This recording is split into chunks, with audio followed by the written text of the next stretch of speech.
भाजपा की माननीय सांसद पद्मश्री नेशनल अवार्डी कंगना रनौत तो बुरी तरह फंस गई है। एक तो मैडम का होटल नहीं चल रहा है, ऊपर से मुकदमा अलग, और मुकदमा भी ऐसा वैसा नहीं, राजद्रोह का। तो कौन चलाने जा रहा है कंगना रनौत के घर पर बुलडोजर? सुनिए, आगरा में भाजपा सांसद कंगना रनौत के खिलाफ किसानों के अपमान के मामले में राजद्रोह का केस चलेगा। स्पेशल एमपी एमएलए जज लोकेश कुमार की कोर्ट में सुनवाई के बाद तय हुआ है कि कंगना को राजद्रोह का सामना करना ही होगा। कोर्ट ने कंगना के खिलाफ दायर रिवीजन याचिका स्वीकार कर ली। जज ने कहा कि जिस निचली अदालत ने कंगना के केस को खारिज किया था, अब उसी कोर्ट में सुनवाई होगी। आपको बता दें कि 10 नवंबर को कोर्ट ने कंगना के वकीलों की बहस सुनने के बाद फैसला सुरक्षित रख लिया था। कंगना के खिलाफ बीएनएस की धारा 356 और 152 में केस चलेगा। आपको पता ही होगा कि कंगना रनौत हिमाचल प्रदेश के मंडी से भारतीय जनता पार्टी की सांसद है। उनके खिलाफ किसानों के अपमान और राजद्रोह का केस दायर है। सोच कर देखिए कि उन पर राष्ट्रद्रोह का केस दर्ज करने की मांग की गई थी, लेकिन हिम्मत देखिए, उनकी नजरों में कोर्ट और कानून की इज्जत देखिए। कंगना आज तक कोर्ट में पेश नहीं हुई, जबकि उनको 6 बार समन जारी किया गया। दरअसल वकील रमाशंकर शर्मा ने 11 सितंबर 2024 को कंगना रनौत के खिलाफ कोर्ट में राजद्रोह का आरोप लगाते हुए याचिका दायर की थी। इसमें आरोप लगाया गया था कि कंगना ने 26 अगस्त 2024 को एक इंटरव्यू में किसानों के बारे में अपमानजनक टिप्पणियां की। इससे लाखों किसानों की भावनाओं को ठेस पहुंची। अब जरा सुनिए कि आरोपों के मुताबिक राजद्रोही कंगना रनौत ने कहा क्या था। उन्होंने कहा, अस्सलाम वालेकुम वरहमतुल्लाहि वबरकातुहू। अज़ीज़ान मिल्लत इस्लामी, आप तमाम उम्मती को प्रोफेसर की तरफ से सलाम अर्ज़ है। घर में बैठी बरदान शीनी इज़्ज़तदार माँ और बहन को प्रोफेसर की तरफ से सलाम अर्ज़ है। बहरहाल बहरकैफ अल्लाह से उम्मीद है आप लोग खैरियत से होंगे, अल्लाह की हिफाजत में होंगे। इन मलूनों की मरामत से, इन फ़िरका परस्तों की फ़िरका परस्ती से, इन दरिंदों की दरिंदगी से, इन मामलीचरों की मामलीचन से, इन बलात्कारियों की बलात्कारी से, इन दहशतगर्दों की दहशतगर्दी से महफूज हो गया। अल्लाह आप लोगों को अपने हिफ्ज़ अमान में रखे, अल्लाह अपनी हिफाजत में रखे, अल्लाह हर आवाज़ से, हर शर से महफूज रखे। ये तो देखा आपने 1 मिनट 35 सेकंड्स का मसले रखा था कि आप लोग अपनी आंखों से देखो, देख कर ही यकीन करो, क्योंकि आजकल गोदी मीडिया बहुत कम बोलती है, लेकिन जो बोलती है मजबूरन बोलना पड़ता है, क्योंकि सारी दुनिया जान चुकी होती है, वो खबर को सबसे पहले देती है।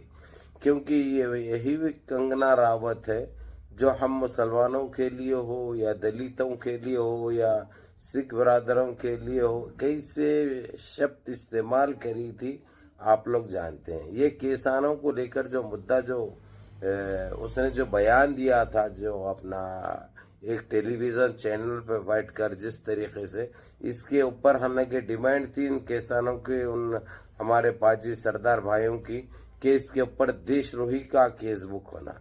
आज वही हुआ है, वही साबित हो गया। इसको बचाने के लिए ना भिंडी आ रही, ना बीजेपी आ रही, कोई भी इसकी मदद करने के लिए तैयार नहीं। हालांकि ये अपने आप को एक शोपीस के वैसा इस्तेमाल करी, अपने आप को एक ऐसा साबित करके खुश करी, हमारे मौजूद साहब को बयान नहीं कर सकते हम। वो जब वो टाइम पे खुश भी थे उन्होंने, उसके बाद उन्होंने क्या हाल करके रखे, चाहे इन्हें हो या सविता ईरानी हो, स्मृति ईरानी, क्या नाम है उसका, स्मृति ईरानी हो, किस तरीके से वो लोगों को यूज एंड थ्रो यानी एक टिश्यू पेपर के वैसा इस्तेमाल किया गया। हालांकि जो है सो एक एमपी भी जीती थी इसने, एक इलेक्शन भी जीती, एक इसको मंत्री पद दिया था, स्मृति ईरानी को भी मंत्री पद दिया गया था। वो सारी चीज़ें ये लोगों से टाइम निकल गया, मेरा गरज निकली मेरी माँ को तेरी बोल के सारा छीन लिया गया और इनकी औकात इनको दिखाई गई। इसलिए बोलते अपने इख्तिदार का नाजायज़ फ़ायदा नहीं उठाना, अपने कभी भी अपन हद्दो अदब में रहना। कब ये वक्त कैसा आता और इन्हों किसके हुए थे आज तक, कभी माँ बाप के नहीं हुए तो तुम्हारे कैसा हो सकते। ये चीज़ तुम लोग को सोचना चाहिए था। अभी तो जो है सो सीधा सीधा इसके ऊपर देशद्रोही का मुकदमा दायर हो चुका है और सुप्रीम कोर्ट ने इसको उठाने और इसको लाने की बात की, क्योंकि 6 मरतबा इसको हियरिंग यानी जो पेशी बोलते हैं बुलाया गया, उसमें ये हाज़िर नहीं हुई, ये गैर हाज़िर थी।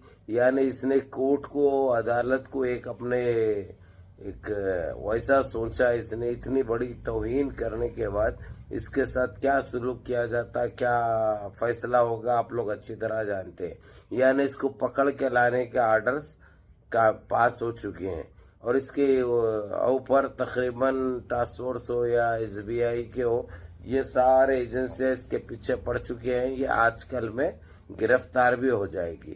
اور دوسری چیز یہ بھی بتا دوں میں آپ کو، یہ ملک چھوڑ کر کہیں پہ بھی نہیں جا سکتی اس نے، کیونکہ اس کے اوپر جو کیسز فائر ہوئے ہیں اور جو سپریم کورٹ نے سخت طور پہ جو ہدایتیں دی ہے، اس سے یہ ملک تو چھوڑنے کا سوال ہی پیدا نہیں ہوتا.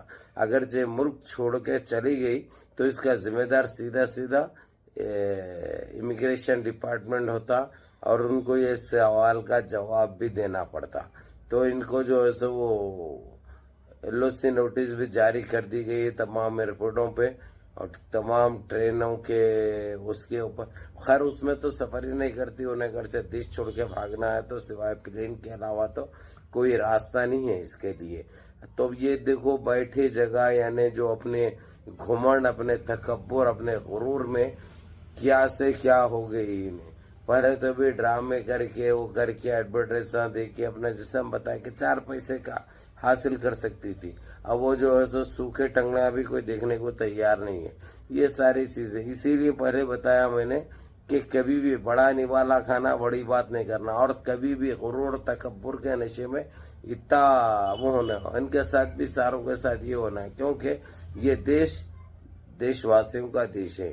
یہ کوئی آتے ہیں 5 سال کے لیے آتے ہیں، بھلا 15 سال ہو گئے ہوں گے، کوئی مسئلہ نہیں ہے، لیکن جانا تو ان کو لگ بھگ طے ہے. لیکن جانے سے پہلے اچھے کامہ کرنا، تم جانے کے بعد بھی پبلک یاد کر سکے تم کو. بہرحال منظم رہیے، متحد رہیے، اپنے صفوں میں اتحاد برقرار رکھیے، نمازوں کی پابندی کریے، ماں باپ کی خدمت کریے، بڑوں کے احکام پہ عمل کریے، اور اپنے اس بھائی کو بھی دعاؤں میں یاد رکھیے. السلام علیکم ورحمۃ اللہ وبرکاتہ.